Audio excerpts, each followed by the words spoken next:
तो good morning बच्चों। Good morning sir. आज हम आप लोगों को चुंबकीय क्षेत्र की दिशा ज्ञात करने के नियम और चुंबकीय बल की दिशा ज्ञात करने के नियम पर चर्चा करने वाले हैं। वैसे तो आप सबको पीडीएफ मई जून में एक भेजी गई है जिसमें हमने ये नियम लिख के भेजे हैं और आप सबने याद किए भी होंगे। फिलहाल हम इनको अब चूंकि आप क्लास में आ चुके हैं तो अब हम विधिवत इनको समझेंगे। तो सबसे पहले चुंबकीय क्षेत्र की दिशा ज्ञात करने के लिए आप देख रहे होंगे 3 नियम हैं और ऐसे ही 3 नियम बल की दिशा ज्ञात करने के लिए भी है। पहला नियम अगर चुंबकीय क्षेत्र की दिशा ज्ञात करने का नियम देखें तो दाएं हाथ की हथेली का नियम। बोर्ड पर जगह कम थी तो मैंने एक ही नियम विधिवत लिखा है, बाकी को केवल हेडिंग लिख दी है। तो आप लोगों को हम बाद में किताब लिखा भी है आपके पास और हम बता भी देंगे। तो समझते हैं पहले। सभी बच्चे दाएं हाथ अपना निकालिएगा, है ना, और ऐसे रखो, ये ना लगे कि क्योंकि थप्पड़ मार दे। हाँ, आपको ऐसे लगे और ये अंगूठा और उंगलियां परस्पर लंबवत होनी, ऐसे नहीं चिपका दे, यूं अकड़ के। तो क्योंकि इनके बीच में 90 अंश कोण बनना चाहिए, आपने ऐसे रख लिया। अब नियम को हम पढ़ेंगे, आप बोर्ड में देखते जाइएगा। क्या लिखा है सबसे पहले कि यदि हम अपने दाएं हाथ को इस प्रकार फैलाएं कि फैली हुई अंगुलियां उस बिंदु की ओर संकेत करें जहां चुंबकीय क्षेत्र ज्ञात है। मान लो इधर हमें यहां इस पॉइंट पे कहीं चुंबकीय क्षेत्र पता करना है तो अंगुलियां हमने उधर ही की ओर कर ली और अंगूठा किधर हो, धारा की दिशा, अंगूठा धारा की दिशा। तो हथेली के लंबवत धक्का देने की दिशा ये होगी काय की दिशा, चुंबकीय क्षेत्र की दिशा। ठीक, तो ये वो दिशा है जहां पे हमें चुंबकीय क्षेत्र ज्ञात करना है। अंगूठा धारा की दिशा में है तो इसके ठीक लंबवत जो दिशा है वो चुंबकीय क्षेत्र की दिशा। क्लियर? अब हम दूसरे नियम की बात कर रहे हैं, मैक्सवेल के दाएं हाथ का। तो मैक्सवेल के दाएं हाथ का नियम आप देखें तो हम क्या करते हैं, अगर हमने किसी चालक को ऐसे पकड़ लिया, मान लीजिए तार, इस तार में धारा की दिशा ऊपर की ओर है, तो हमने क्या किया, अंगूठा ऊपर की ओर करके और इसको हमने ऐसे पकड़ लिया, ऐसे। तो अंगूठा अगर धारा की दिशा को प्रदर्शित कर रहा है तो मुड़ी हुई अंगुलियां चुंबकीय क्षेत्र रेखाओं की दिशा को बताएगी। मुड़ी हुई अंगुलियां चुंबकीय क्षेत्र की दिशा को बताएगी या चुंबकीय क्षेत्र रेखाओं की दिशा को बताएगी। ठीक है, ये भी काफी सिंपल है। तीसरा है फिर मैक्सवेल के दाएं हाथ का पेंच का नियम, या इसी को मैक्सवेल के दक्षिणावर्ती पेंच का नियम कहते हैं। तो देखो, अगर हमने ये पेंच लिया, ये पेंच, ठीक, पेंच कस इसको बोलते हैं, पेंच को कसते हैं। अब हमने इसको पकड़ लिया, पकड़ने के बाद देखो हमने यहाँ पे बी लिखा है, बी माने चुंबकीय क्षेत्र, चुंबकीय क्षेत्र। तो अगर हमने ऐसे पकड़ लिया इसको और पकड़ने के बाद पेंच को कस रहे हैं, तो अगर कस रहे तो ऐसे तो कसेंगे, जब कस रहे हैं तो नोक किधर बढ़ेगी, आगे की ओर। जब हम कसेंगे तो नोक किधर बढ़ेगी, आगे की ओर। और अंगूठा जिस दिशा में घूमता है, अंगूठा जिस दिशा में घूमता है वो होती है चुंबकीय क्षेत्र रेखाओं की दिशा या चुंबकीय क्षेत्र की दिशा। तो हम देखो ऐसे पकड़ लिया, अब इसको घुमा रहे हैं, तो अब देखो अंगूठा ऐसे घूम रहा है, तो ये चुंबकीय क्षेत्र रेखाओं की दिशा को बताएगा। तो ये 3 नियम है चुंबकीय क्षेत्र की दिशा ज्ञात करने। ठीक है, अब हम बात करने वाले हैं चुंबकीय बल की दिशा।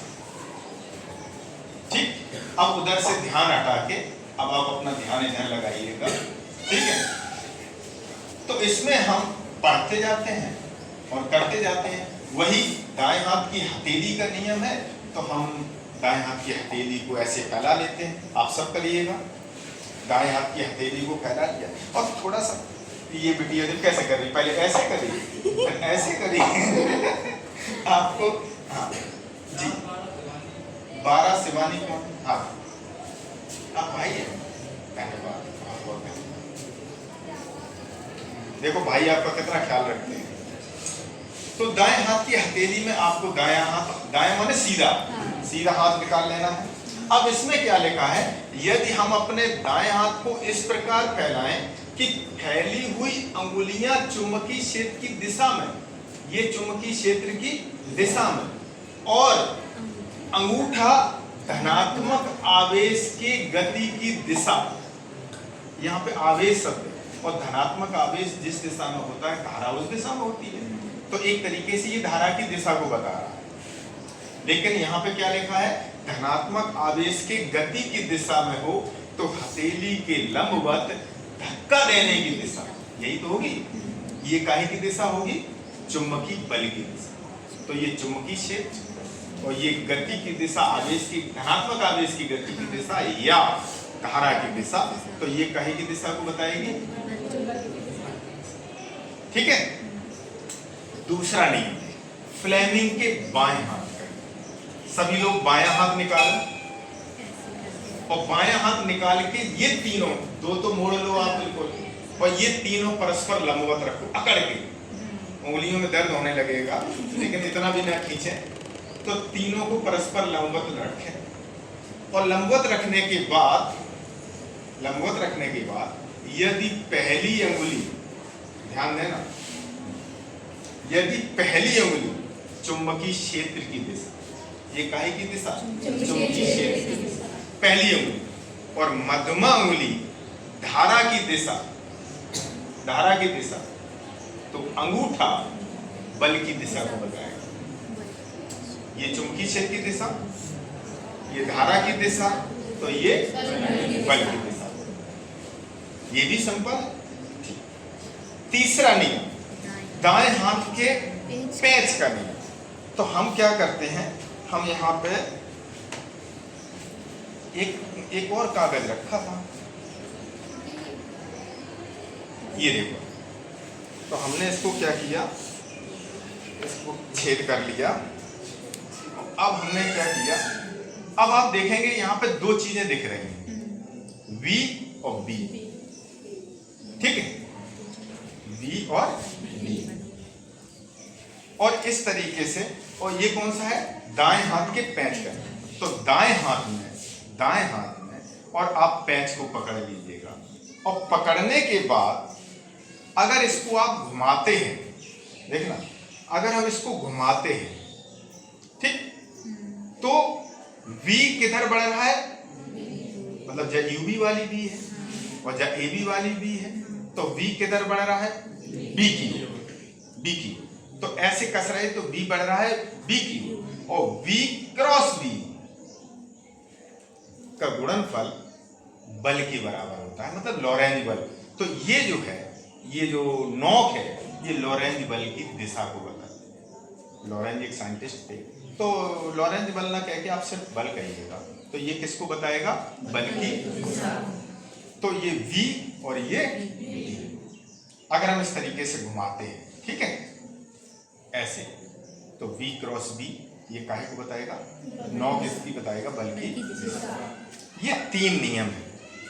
अब हम इन तीनों नियम पर चर्चा क्यों कर रहे हैं, है ना, और एक साथ कर रहे हैं, एक चुंबकीय क्षेत्र की दिशा के लिए और एक चुंबकीय बल के लिए, क्योंकि कई पुस्तकों में, पुस्तकों की बात कर रहे हैं, भ्रम की स्थिति पैदा की है नियम के लिखने में। मेरे हाथ में एक किताब है, हम आपको राइटर का नाम नहीं बताएंगे, लेकिन इसमें देखो एक नियम लिखा है, चुंबकीय क्षेत्र की दिशा में क्या लिखा है, यदि हम अपने दाएं हाथ में चालक को इस प्रकार पकड़ें, देखो दाएं हाथ में हमने इस चालक को पकड़ लिया, अभी हमने नियम पढ़ा है कि नोक जिस दिशा में बढ़ती है, नोक, ठीक, तो वो धारा की दिशा में अगर है, तो ये जो है किसको बताएगा, चुंबकीय क्षेत्र, ऐसे तो बताएगा। देखो ये B लिखा है, ये किसको बताएगा, चुंबकीय, अगर हम इसको कस रहे हैं पैच को, तो चुंबकीय क्षेत्र रेखाओं की दिशा या चुंबकीय क्षेत्र की दिशा को बताएगा। एकदम क्लियर है। किताब में लिखा है ये चुंबकीय बल रेखाओं की दिशा को बताएगा। इसका मतलब ये हुआ कि चुंबकीय बल रेखा और चुंबकीय क्षेत्र रेखा में इस किताब के राइटर को ही नहीं अंतर पता है, तो आप लोग तो भ्रमित होंगे ही होंगे, है ना। और आपको बताएं, मैं किताब दिखाऊंगा नहीं आपको, एनसीईआरटी की बुक में एकदम सही लेगा, लेकिन बाकी ये जितनी भी और किताबें हैं, कई किताबों में हमने ये भ्रम की स्थिति देखी और अक्सर लोगों को बोलते हुए मैंने गलती देखी कि वो गलत बोलते हैं। जहां चुंबकीय क्षेत्र रेखाओं बोलना चाहिए वहां पे चुंबकीय बल रेखा बोल देते हैं, है ना। तो इस भ्रम की स्थिति को दूर करने के लिए हमने एक नियम जो अपना बनाया उसको कहते हैं चकिया रूल। चकिया देखी, सबने देखी होगी, हम लोग गांव के बच्चे हैं तो चकिया तो देखिए। और चकिया के नियम के आधार पर मेरे पास भी चकिया है ना। चकिया के जैसा आपको मॉडल देखने को मिल रहा है। ये जो मोटी कीली लगी है ये एक्सिस को बताती है, ठीक है। और ये हत्था होता है, हत्थे के लिए हमने लोहे की कील लगा रखी है हत्थे के, और ऐसे ही तो हम घुमाते हैं, चकिया ऐसे घुमाते हैं। अब इसमें देखिएगा, अगर ये धारा की दिशा है, एक्सिस जो है वो काहे को बता रहा है, धारा की दिशा, ठीक। एक ही चीज आपको याद रखनी है कि जो एक्सिस है वो धारा की दिशा को बता रहा है। अब इसको हमें घुमाना है तो हम क्या करेंगे, इसको घुमाएंगे जब, तो जिस दिशा में घुमा रहे वो चुंबकीय क्षेत्र रेखाओं की दिशा होगी। जिस दिशा में इसको घुमा रहे हैं वो चुंबकीय क्षेत्र रेखाओं की दिशा। और जब हम घुमाते हैं तो आपने पढ़ा है कि कहीं कोई वस्तु घूमती है तो उस पर एक अभिकेंद्र बल लगता है, मतलब केंद्र की ओर एक बल लगता है। तो जो केंद्र की ओर बल लगता है वो चुंबकीय बल रेखाओं की दिशा को बताता है। अब यहां पे देखो क्लियर हो रहा होगा, एक्सिस काहे को बता रही, धारा को। और अगर हम ऐसे घुमा रहे हैं इधर की तो ऐसे तो घुमाएंगे, तो जब ऐसे घुमा रहे हैं तो ये क्षेत्र चुंबकीय क्षेत्र रेखाओं की दिशा को बताएगा। और अंदर की ओर ये चुंबकीय बल रेखा। तो अब आप क्षेत्र रेखा और बल रेखा परस्पर लंबवत है, और लंबवत तो तीनों है, धारा ऊपर की दिशा में, ये इधर की ओर, ये इधर की ओर, तो तीनों परस्पर लंबवत है। तीनों परस्पर लंबवत होने में आप अच्छे से इसमें अंतर कर पाएंगे कि क्षेत्र रेखाओं की दिशा किधर होगी और बल रेखाओं की दिशा। तीनों को आप इस नियम के आधार पर, इसको भी अलग अलग आप देख लीजिएगा, इसको भी अलग देख लीजिएगा, आपको अंतर एकदम समझ में आ जाएगा। तो मेरा आज जो मकसद था कि हम आपको चुंबकीय क्षेत्र रेखाओं की दिशा और बल रेखाओं की दिशा को हम अंतर को समझ पाए, तो ये हमने चकिया रूल के आधार पर आपको समझाया। तो कैसा लगा आपको? बढ़िया।